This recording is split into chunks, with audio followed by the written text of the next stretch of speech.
ডিফুত ডিফু মিউনিচিপালিটি বোৰ্ডৰ উদ্যোগত বিকশিত ভাৰত সংকল্প যাত্ৰা কাৰ্যসূচী বৃহস্পতিবাৰে বিয়লি 3 বজাত সমগ্ৰ ভাৰতৰ লগত সংগতি ৰাখি ডিফু মিউনিচিপালিটি বোৰ্ডৰ উদ্যোগত ডিফু ক্লাবত বিকশিত ভাৰত সংকল্প যাত্ৰা কাৰ্যসূচী গ্ৰহণ কৰা হয়।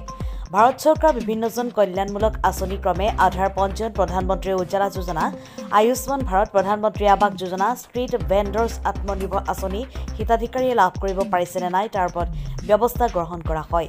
ডিফু মিউনিচিপালিটি বোৰ্ডৰ অধ্যক্ষ ৰাহ গ্ৰয়ে বিকশিত ভাৰত সংকল্প যাত্ৰাৰ শুভাৰম্ভ কৰে। ডিএমপিৰ অধীনস্থ বিভিন্ন এৰএফ আৰু আত্মসহায়ক গোটৰ মহিলাসকলে উক্ত যাত্ৰাত অংশগ্ৰহণ কৰে।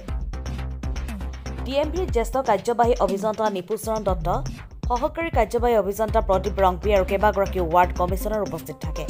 ইয়াৰ উপৰি বিকশিত ভাৰত সংকল্প যাত্ৰাৰ অডিঅ' ভিজুৱেলৰ এখন বাহনযোগে ভাৰত চৰকাৰৰ আঁচনিসমূহ হিতাধিকাৰীসকলৰ উদ্দেশ্যে প্ৰদৰ্শন কৰা হয়।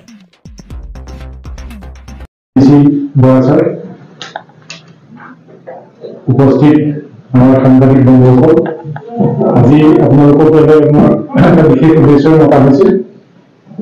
আমাৰ ৰোড ছেফটিৰ ক্ষেত্ৰত আমি সকলোৱে গম পাই আছো যে ৰোড ছেফটিটো এটা বৰ ভাল লগা বস্তু হৈ গৈছে আমাৰ সকলোৰে কাৰণে, আৰু আমি সকলোৱে তাৰ লগত জড়িত হৈ আছো। আৰু আপোনালোকে আমি ৰোড ছেফটিৰ আমি যিটো কেম্পেইন চলাইছো, এই কেম্পেইনটোত আপোনালোক আমাৰ এটা পাৰ্ট। আপোনালোকক নহ'লে আমি ৰোড ছেফটিটো জনসাধাৰণৰ ওচৰলৈ লৈ যাব নোৱাৰো।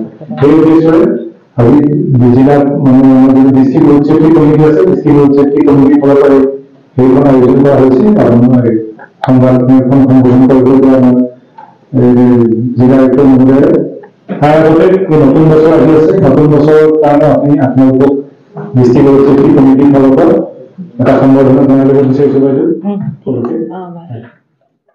ভিতৰত ৱেলকাম কৰিছো। আপোনালোকে গম পাইছে যে অসম চৰকাৰৰ আমাৰ মাননীয় মুখ্যমন্ত্ৰী ডাঙৰীয়াৰ নিৰ্দেশত আৰু তেখেতৰ তত্বাৱধানত আমি বহুখিনি ৰোড ছেফটিৰ কাৰণে কাম ডিষ্ট্ৰিক্টে হৈ আছে। তাৰ লগতে আমাৰ কাৰ্বি আংলং জিলাতো এই ৰোড ছেফটিৰ কাম আমি কৰি আছো। আমি 4টা ভাগত আমি ভগাব পাৰোঁ যিখিনি আমি কাম কৰি আছো। প্ৰথমতে মই এনফৰ্চমেণ্টলৈ যাম। ডিষ্ট্ৰিক্ট এডমিনিষ্ট্ৰেশ্যনে প্ৰথমতে আমি অলপ দিন আগতে দেখিছে 144 দিছোঁ benign roadside parking on highways, and strict enforcement drive have been conducted by the transport and police officer including our magistrate. আমি কিছুমান গ্ৰুপ বনাই দিছিলোঁ। তেওঁলোকে যিখিনি জেগাত আমাৰ বেছিকৈ মানে এক্সিডেণ্ট প্ৰন এৰিয়াখিনিত তেওঁলোকে গাড়ীখিনি ৰখাই পেলাই ড্ৰাইভাৰখিনিক ড্ৰাংক এণ্ড ড্ৰাইভিঙৰ আমি চেক কৰাই আছোঁ, যাতে মানে বহুতো আমি তেনেধৰণৰ ড্ৰাইভাৰ পাইছোঁ যিখিনিক আমি ৰখাই থ'ব লগা হৈছে, বহুত সময় বহাই থ'ব লগা হৈছে, বা আমি অল্টাৰনেটিভ এজন সেইদিনা নাগালেণ্ডৰ মানুহক আমি বেলেগ এজন ড্ৰাইভাৰ দি হ'লেও তেখেতক পঠাই দিছোঁ। কিন্তু সেই মানে মদ্যপান কৰি থকা ড্ৰাইভাৰজনক আমি যাবলৈ দিয়া নাই। এইখিনি ইনিচিয়েটিভ আমি এনফৰ্চমেণ্টৰ ক্ষেত্ৰত লৈছোঁ। আপোনালোকে নিশ্চয় আমাৰ টীম আপোনালোকে ৰাস্তাই পদূলি বৰ্তমান নিশ্চয় দেখি আছে। আমাৰ সকলো মানুহ 24/7 কাম কৰি আছে। দ্বিতীয় কথা হ'ল আমাৰ emergency health department along with DC have undertaken eye checkup camp ইত্যাদি আমাৰ বহুতখিনি হৈ আছে। এতিয়া আমাৰ অসম চৰকাৰে আমাক পইচা দিছে বা ৰোড ছেফটিৰ কাৰণে আমাক পইচা দিছে, আৰু তাৰ পৰা আমি এখন এম্বুলেঞ্চ যোনখন স্পেচিয়েলি ফৰ এক্সিডেণ্টছ এণ্ড আমি বোকাজানত ৰাখিম বুলি আমি অলৰেডি পাৰ্চেছ কৰিবলৈ আগবাঢ়ি গৈছোঁ। গতিকে সেই এম্বুলেঞ্চখন আমি অনতি পলমে পাই যাম। হেল্থৰ তাৰপিছত আছে আমাৰ ইঞ্জিনিয়াৰিং। কেতিয়াবা এনেকুৱা হৈছে যে কিছুমান ৰাস্তাত সদায় এক্সিডেণ্ট হৈ আছে, তাৰমানে তাতে কিছুমান ইঞ্জিনিয়াৰিং ডিফেক্টটো আমি ধৰাই পেলাইছোঁ, কিছুমান ব্লেক স্পট আমি ধৰাই পেলাইছোঁ। যেনেকৈ আমি এই 29 নহয় NH 29 2 black spot namely on Disobai and Borjan have been rectified on the construction of 4-lane highway. এই দুটা আছিলে, সেই দুটা আমি কৰিলোঁ। তাৰ উপৰিও আমি অলমষ্ট 20 এনেকুৱা ব্লেক স্পট আমি নিজে আইডেণ্টিফাই কৰিছোঁ য'ত আমাৰ এক্সিডেণ্টখিনি হৈ আছে। যিটো আপোনালোকে সেই জানে কাজিৰঙাৰ পৰা যিটো সোমাই আহিছে ৰাস্তা লাহৰীজানলৈকে, সেইটোৰ আমাৰ মেক্সিমাম সেইটো কিলাৰ হাইৱে নিচিনা হৈ যাব ধৰিছে।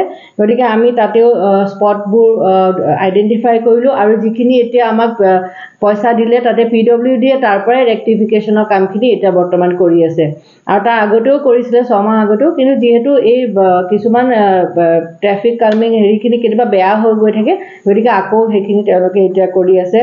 তাৰপিছত আমাৰ এডুকেশ্যন, আমি আপোনালোকে নিজে অৱগত আপোনালোকে আমাৰ লগত মিলিয়ে এডুকেশ্যন যি IEC এক্টিভিটিজ আছে আজি গোটেই ডিষ্ট্ৰিক্টখনত কৰি আছে বিভিন্ন স্কুলে গৈ এইটো আমাৰ আপোনালোকে গম পাইছে যে আমি যিমান পাৰোঁ মানুহখিনি সজাগতা কৰিব বিচাৰিছোঁ আৰু আজি এই প্ৰেছ মিটটো এটা এডুকেশ্যনৰ এটা পাৰ্ট যাতে আপোনালোকে এইটো প্ৰচাৰ কৰে যে কিমান আমি সতৰ্কতা অৱলম্বন কৰিব লাগে এই IEC এক্টিভিটিত আমাৰ বাটৰ নাট আছে আজি আমি এখন বাটৰ নাট কৰিছিলোঁ আমাৰ শিল্পী তেখেত ৰাজীৱ ক্ৰ ডাঙৰীয়াই কৰিছিলে আৰু এই ধৰণে আমি বহুত জেগাতে লৈছোঁ তাৰ উপৰি আপোনালোকে গম পায় যে আমাৰ মন্ত্ৰী পৰিমল চক্ৰৱৰ্তী ডাঙৰীয়া আহিছিলে আমাৰ ডিষ্ট্ৰিক্টত তেখেতে এটা ৰোড সেফটি যিটো মেছেজ দিছে আমাৰ প্ৰথম মিটিংখন আমাৰ বোকাজানত হ'ল তেওঁ কিন্তু আকৌ ডিফুলে আহি আকৌ তেওঁ সেই মেছেজটো গ্ৰহণ কৰিব মই আপোনালোকৰ তাৰ আমাৰ আকৌ নেক্সট বছৰটো আমি এনেধৰণে প্লেন কৰিছোঁ যাতে আমি এক্সিডেণ্টৰ সীমা আৰু মানুহক যাতে আমি এৱেৰ কৰিব পাৰোঁ আমি ল'ৰা ছোৱালীবোৰক যাতে এইটো ক'ব পাৰোঁ যে হেলমেট পিন্ধিহে তেওঁলোকে যিকোনো গাড়ী মানে মটৰচাইকেল স্কুটাৰ বাইক ইত্যাদি চলায় আমাৰ এনফৰ্চমেণ্টৰ ক্ষেত্ৰত আমি বহুতখিনি মানে ফাইন এণ্ড ফিজ বহুত পুলিচ আৰু আমাৰ দ্বিতীয় লেভেলৰ পৰা বহুতখিনি ফাইন এণ্ড ফিজ আমি কালেক্ট কৰি আছোঁ আৰু ফাইন কালেকশ্যন আমাৰ 2,91,05,300 হৈছিলে 2023 এতিয়া আমাৰ ইমানখিনি আমি ফাইন কালেকশ্যন কৰিছিলোঁ পুলিচৰ দ্বাৰা আৰু গোটেইখিনি মিলালে আমাৰ 4,50 lakhs আমি ফাইন ইত্যাদিয়ে কালেকশ্যন কৰিছোঁ তাৰ উপৰি আমি বেছিকৈ গুৰুত্ব দিছোঁ যাতে মানুহখিনি বুজি পায় আৰু ভালদৰে মানে ৰোড যিটো আমাৰ বিহেভিয়াৰ হ'ব লাগে সেইটো যাতে মানি চলে এইখিনিকে মোৰ আজি আপোনালোকৰ মাজত ক'ব লগা আছিলে আমি এইটো অভিযান আমি সদায় ৰাখি যাম আৰু আপোনালোকৰ সহায় সহযোগিতা মই সদায় কামনা কৰিছোঁ ধন্যবাদ